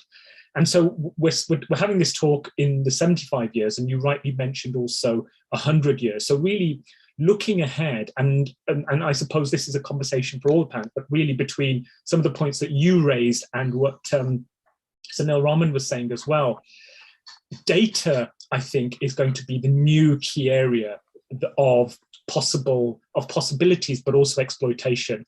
We are hearing the metaverse, but one of the reasons the metaverse is so important is because big conglomerates, big companies, and India notwithstanding, are going to be interested in data. So who is watching what, when, and what can people do to exploit that data? So just any thoughts on how we might need to be mindful about data mining, data exploitation, and particularly as India is growing and at such a fast rate, in what ways might we make some interventions to make sure that that data is not manipulated or misused, either in terms of fake news or either in terms of privacy intervention? So any thoughts on that, particularly as we move from 75 to India 100? Mr. Dutta, could I ask you, you think we're ever going to reach a saturation point in terms of digital transformation, effect on the media culture, or there'll always be more scope for more transformation, more change? Can I answer? Yeah, certainly. Whoever would like to. Please come. Yeah, I'll first answer Amitabhji's question. 40 years ago, when I was passing out of the university, we were taken to Indian petrochemical factory in Baroda and said that this is plastic. We have made a great invention, and plastic is like, it's a artificial wood and everything. 40 years later, we realized that plastic was not good for us. But the 40 years have passed, and that's something that my answer to Rajendra ji also. The time will tell you whether things are going to be good or bad. But let me tell you about the policy.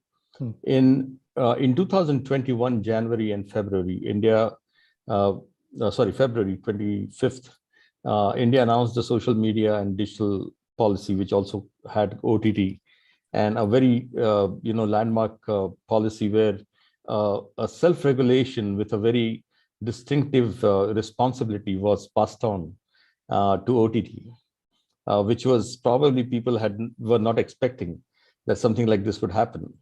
But I think today, the complete ecosystem in the policy making in the country is so alert and so advanced and so educated that timely policy is very important.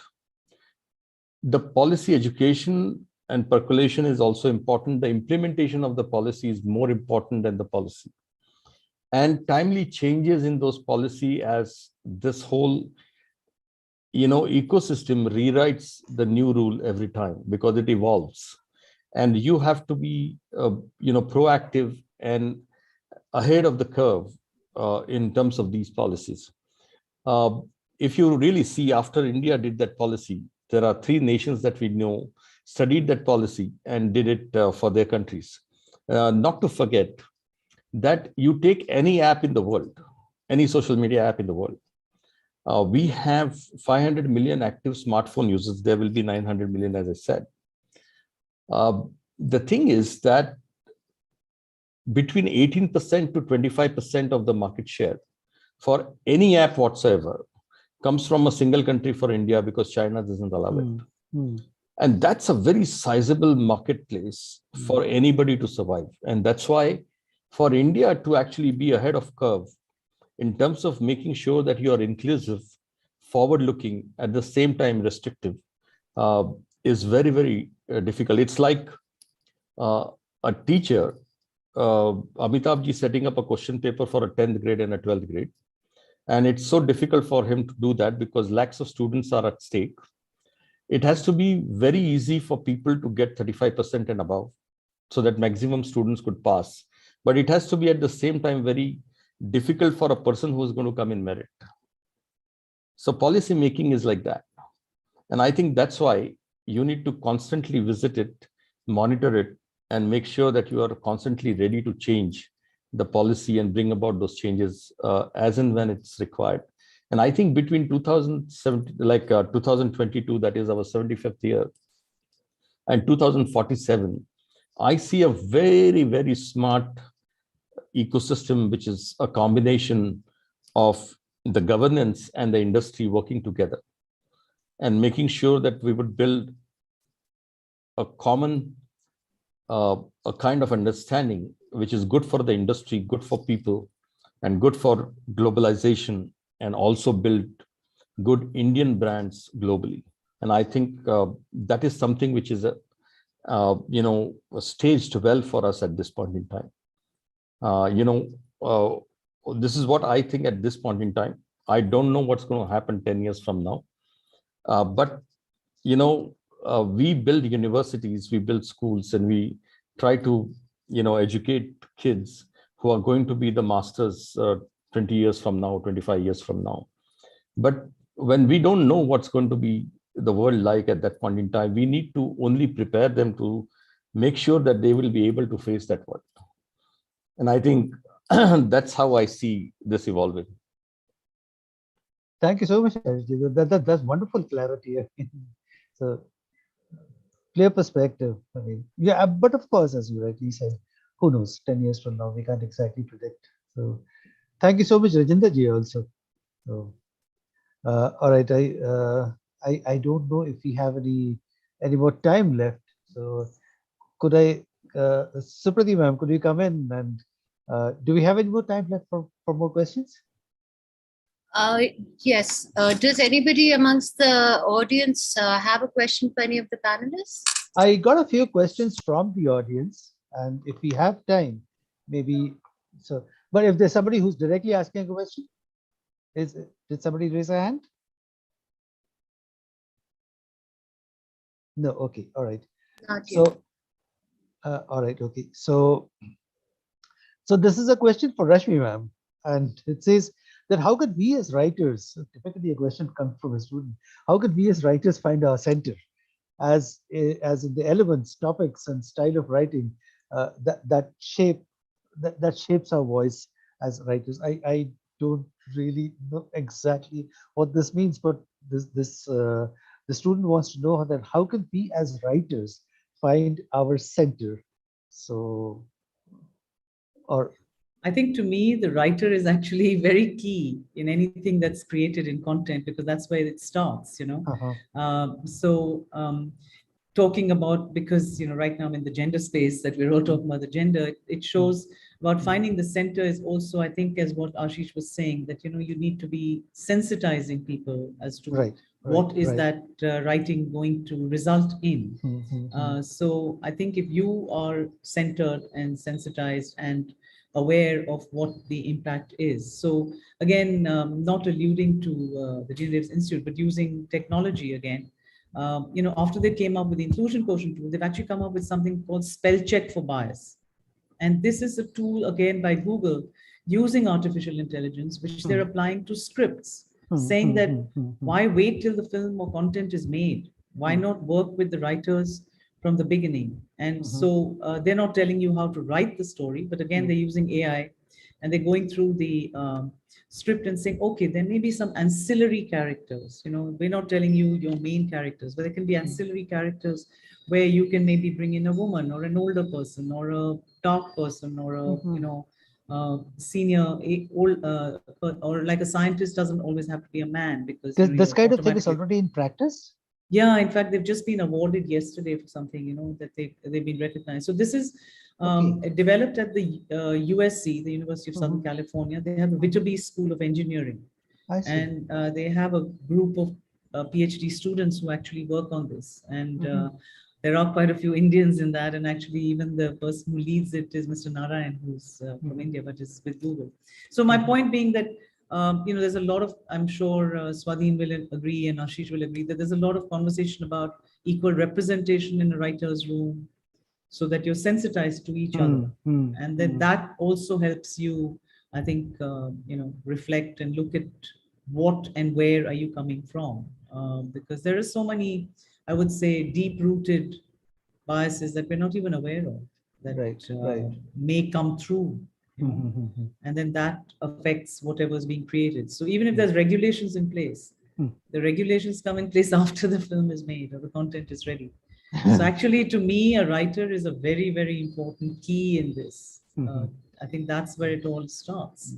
So I think the writers need to, as we've all discussed, the various aspects, even from the news point of view.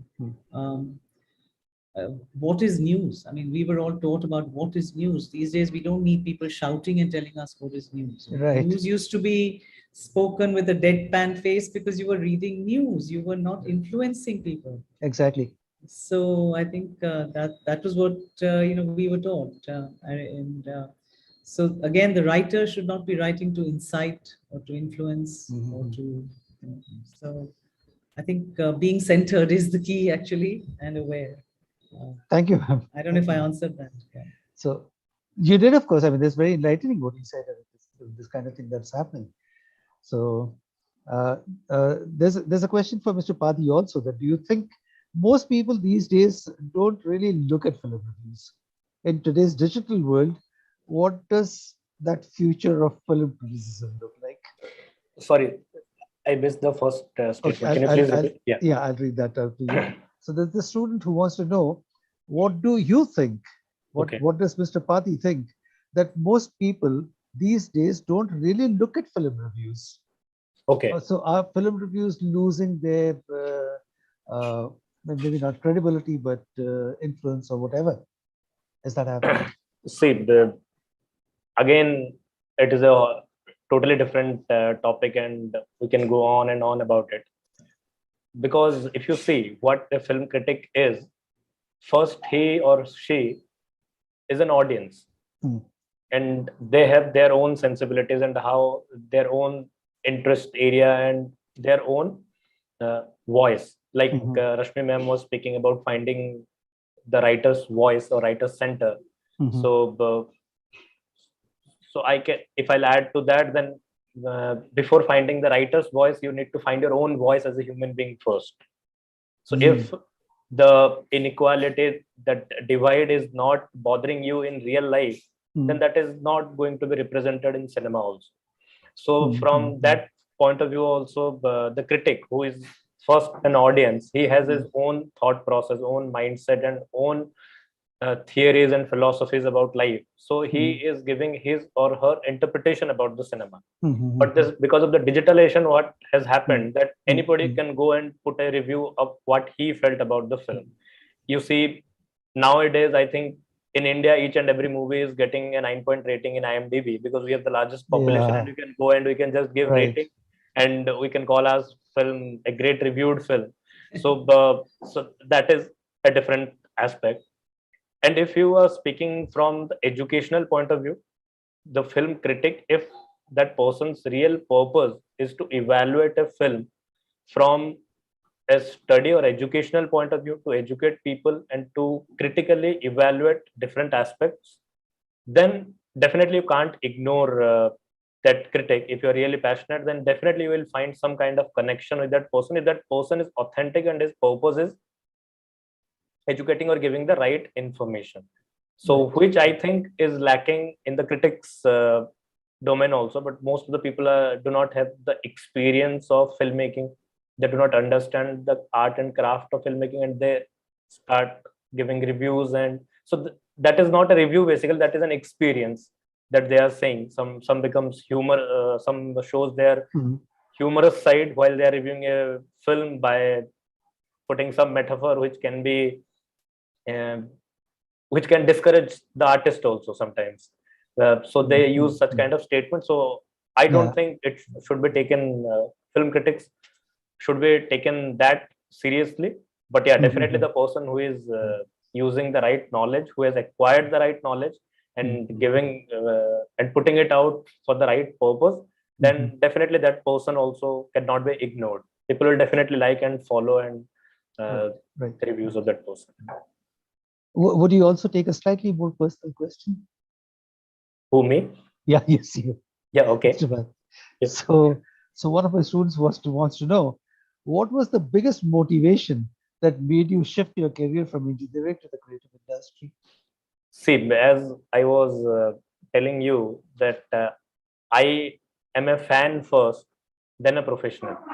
So from my childhood, I used to be hugely influenced by films. And if you see why I am giving that strong emphasis to balancing moral values and everything, because most of the attitudinal, behavioral value system that I inculcated being a movie fan is from movies. Watching Amitabh Bachchan standing for the right people, that angry young man gives you values that you should stand for the right people. So all those kind of things used to inspire me. And so I always had a dream that if possible, then I would also like to go and experience it. So after my engineering, I started working with a steel power plant because I'm an electrical engineer. So I started working there, and after working there, then I thought that I can't do it for next 40 years. I was 21 then. So if I had to do this, then I will start my career at 30 and I'll work for 30 years in the steel industry or whatever industry it is. Then I thought of pursuing MBA because I just wanted to get out of that area. Then I wanted to do UPSC. So I went through a lot of things, but each time I was getting that feeling that I need to at least give it a try. And I was lucky that Three Idiots had already released at that time to act as a catalyst. So that was also a motivating factor. So then so my purpose of applying to IIT Bombay was that I could go to Mumbai and I could experience the industry or whatever it is that in those 2 years of my master's, I would explore and I'll see what is happening. So I came to IIT Bombay, then I started doing theater, then I got actively involved. I started performing, writing, so things happened. So what I learned basically is that, especially in today's time with so much people like you organizing this event and people coming and sharing their experience. So it is a great platform in today's time that anything, I'm not just speaking about films or media or anything that you want to achieve in this particular field, you can do that. Like Rashmi ma'am, I think in her introductory statement, she mentioned that all your dreams you can fulfill in today's era if you have the right intention and you have the right amount of zeal to put in that hard work. Because after all, it is the sleepless nights of the writer that is bringing you one film. So if you are ready to go through that sleepless nights, that trouble without finance, you are writing, if somebody will like it, then they will take your film and then you'll get money. So if you are ready for that kind of struggle, then definitely you can achieve anything, because it is the process that is more important than the final result. I'm sure my students are going to love you for that very, very candid answer. Thank you so much. Amitabh ji, if I can add, no offense to Mr. Padi, but we have a lot of engineers who have become animators, by the way, in the last 20 years. Yeah. And because it all happened because, when you want to become engineer, you have to do PCM. When you want to become a doctor, you want to do PCB. When you want to do commerce, you want to become a chartered accountant, you do, commerce. And if you do arts, typically in India, you either do literature or you do economics. And many of the people go to law and many other places. But you have nothing when you want to become a filmmaker or a storyteller or a sports person. So people ended up doing engineering, and that was the best possible thing that the parents also wanted them to do. And they knew that their heart is in storytelling, their heart is in creative field, and that's why then sensible people turned over to the right decision, and they didn't mind giving up what they have learned, but use that learning into a constructive storytelling business. Yeah. And I think that's where we would like to welcome most of them into this industry. Thank you so much for that. I just wanted Ashish. to add to that, that, we discovered, again, not a long story, but that engineering teaches you how to think in a flow chart, right? Yeah. So even in a script, you need that flow, you need that structure. So it does help them actually, be disciplined. True. So, I do have maybe about a half a dozen students who had got into engineering. I think one of them went up to third year and then dropped out and is now in a media college. So, and most of them, I believe, want to get into filmmaking. There may be one or two who want to get into journalism also, but most of them want to get into filmmaking. So not very surprising. Yeah. And also, sir, the YouTube content creators, you can call them the new engineers, because each and every person is now becoming a content creator. He can be from any field, then he at least start doing something, expressing himself. So that is a great platform, and definitely you need right mentorship, right guidance. I found a right mentor in the form of Sanjeev Sharma sir, so who guided me and mentored me properly. So I was on the right path of honing my skills basically, because having a dream is a different thing and making a career out of it is an altogether different thing. So that, as Ashish sir was mentioning, that they are forming a policy where education, training the teachers is also equally important, because because in our industry the main challenge is finding the right teacher also, because whoever become a learned person, that person wants to go and work, and when he is working he doesn't have time to teach. And in our field also, if somebody is teaching out of passion, people consider isko kaam nahi mil raha hai isliye padha raha hai. So they degrade also the way they look at film educators. In that is also a difficult challenge that we need to overcome, and we need to encourage many professionals also who are working to become film educators.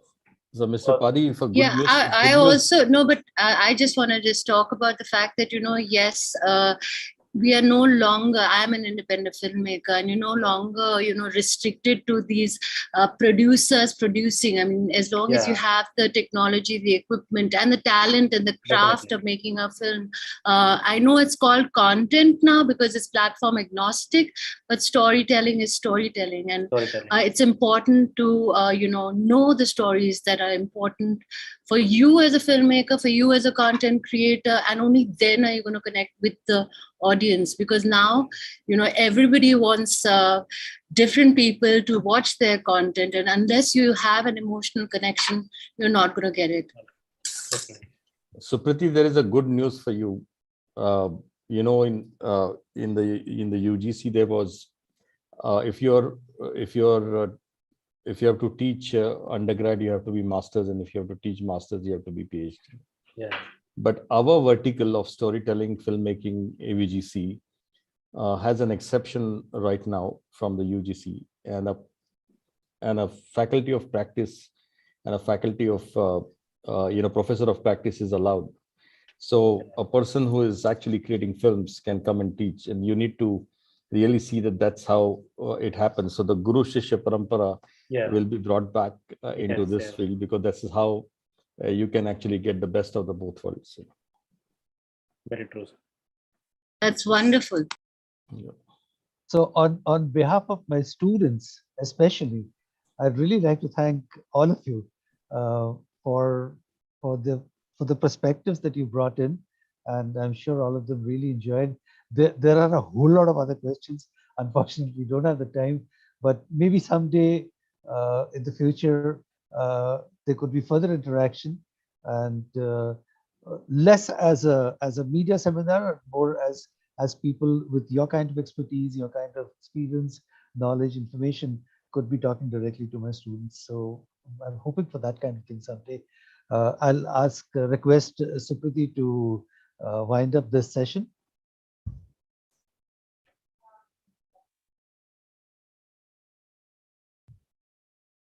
Thank you, Mr. Dasgupta, and thank you to the panelists. I want to, first of all, I want to thank everybody for attending and participating in the Changing Landscape of Indian Media event. And I want to just talk about how we started. I mean, I actually was looking at faculty in charge for the Academic Excellence Program in SCMC. And I was looking for project partners for our, best of us, the best at SCMC. And I reached out to Neil for Korea and Divya Divakaran at the Department of International Trade. And it is because of them that, this particular collaboration with Birmingham City University is happening. I also want to thank Jackie Norton and Makhan Singh for facilitating and supporting the SCMC BCU partnership. The reason we actually even having this particular event is because Professor Rajinder Dudra in September last year made a suggestion, how about having an event about the changing landscape of Indian media. And more than 6 months later, we have now got, I'm going to say CLIM because it's going to be every time to say the entire title. The CLIM event includes, panel discussions with academia, with experts from industry, and talking about in these 75 years from India's independent beginnings to the 21st century digital and political digital economy, with more than 1 billion people influencing content creation, consumption, one of the biggest growing markets in the global media and communication sphere. And I also want to thank the National Film Archive of India for supporting the film retrospective. And it's fortunate that a filmmaker like Hrishikesh Mukherjee, it's the 100th birth anniversary, and we had Professor Gayatri Chatterjee, who I want to thank for agreeing on very short notice to provide her expert perspective on the cinematic legacy of Hrishikesh Mukherjee. We also had the Senior Vice President of Fantico, which is actually now in the next level of artistic monetization in terms of NFTs. He's actually a film archivist and has the biggest private collection of Indian film memorabilia. He also spent some time talking to those who attended and participated in the film event. So I want to thank all these people for agreeing. And of course, the panelists, Professor Madhuja Mukherjee, Professor Vibodh Parthasathi, Professor Vibhuti Duggal, Rashmi Lamba, Ashish Kulkarni, Mr. Sunil Raman, Swadhin Pati, Professor Rajinder Dudra, and of course, the panel chairs. For the academic panel chair, we had Dr. Vedurya Chakrabarti, who is the head of Department of Audiovisual at SCMC, and of course, Mr. Amitabh Dasgupta, who is the head of Department of Journalism. All of these people provided such wonderful, interesting, and insightful perspective on the impact of digitalization on the media culture in India. And I hope that we do have more such occasions to invite you and to have these discussions. Maybe, hopefully, it will be an offline event. I also want to thank the team at SCMC, which has been crucial in making sure that the CLIM event has gone on smoothly. I want to thank the IT department, which is Hemant Ubale and Ganesh Begade. I'm sorry, this is like a really long vote of thanks, but I want to thank everybody involved, right? Ganesh and Hemant at in our IT department, they've actually managed to make sure this has gone on very smoothly, consider the kind of different locations that all of our panelists and everybody has joined from. I want to thank the content creation team, Krishna Lakotia, Imsa Jungda, Jameer, and Apurva Singh for their absolutely timely creative visualizations. I also want to thank the social media team and my colleague Juhi Rajwani for their contribution. And finally, I just have to say, this particular event would not be possible without the director of SCMC, Dr. Sriram Gopal Krishna's support, Dr. Bedurya's Dr. Beduria Chakravarti's guidance, and of course, Professor Rajendra Adudra's commitment towards making sure there is a platform available for multidisciplinary discussions on the impact of digitalization in India at 75. And I thank you all for participating, and I hope that I would have your support for future collaborations. Thank you.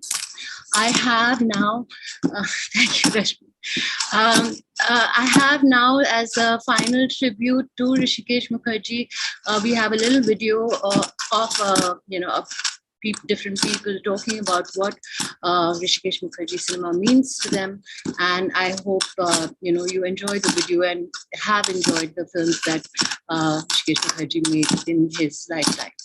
Thank you. Have a nice weekend. Thank you.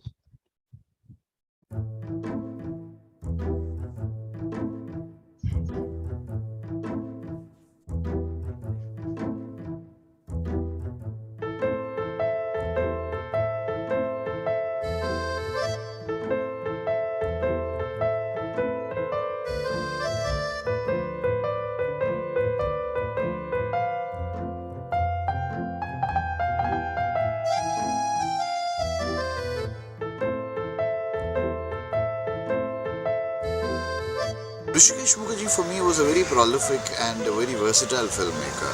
Whether it was outrageous comedy like Golmaal or Chupke Chupke, or whether it was pathos-filled films like Anand and Milli and Satyakam, or whether it was a social comment like Arjun Pandit, Rishikesh Mukherjee never toed the formula line. In fact, he was the man who took away the gun from Mr. Amitabh Bachchan's hand and put a sitar in his hand in Alap. Despite the failure of Alap, I would say that it was one of his finest films. He was a man who established his own brand of filmmaking. The very fact that we're talking about Rishikesh Mukherjee and his cinema today means that he has left behind a legacy for all time to come. Thinking about Rishikesh Mukherjee, whom we fondly call Rishida, brings a smile on your face. Actually, I remember all his films and they have definitely left a mark in my heart, because the characters, the story, the subject of all his films are so relatable, they are so human, so close to our existence.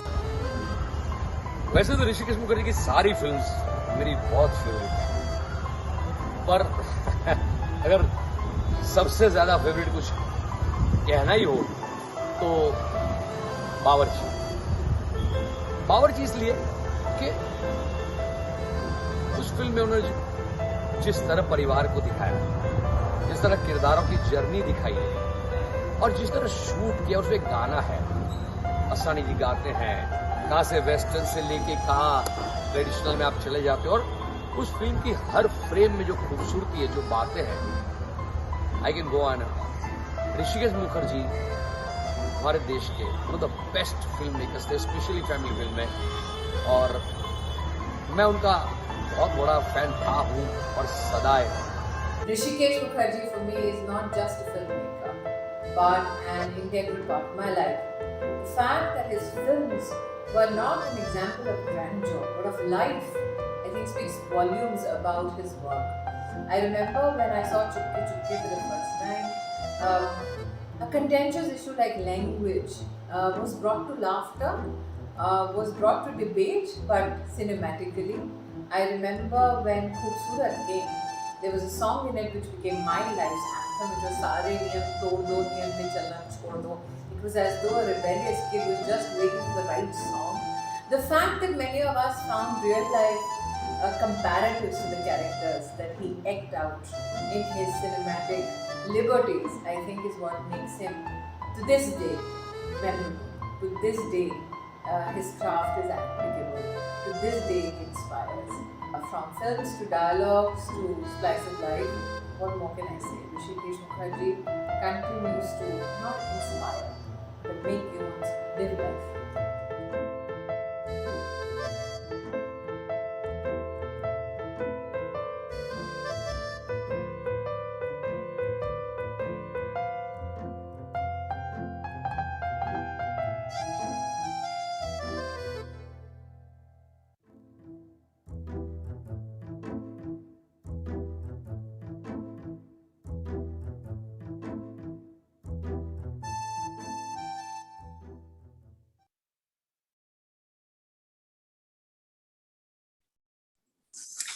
Thank you all and have a nice weekend.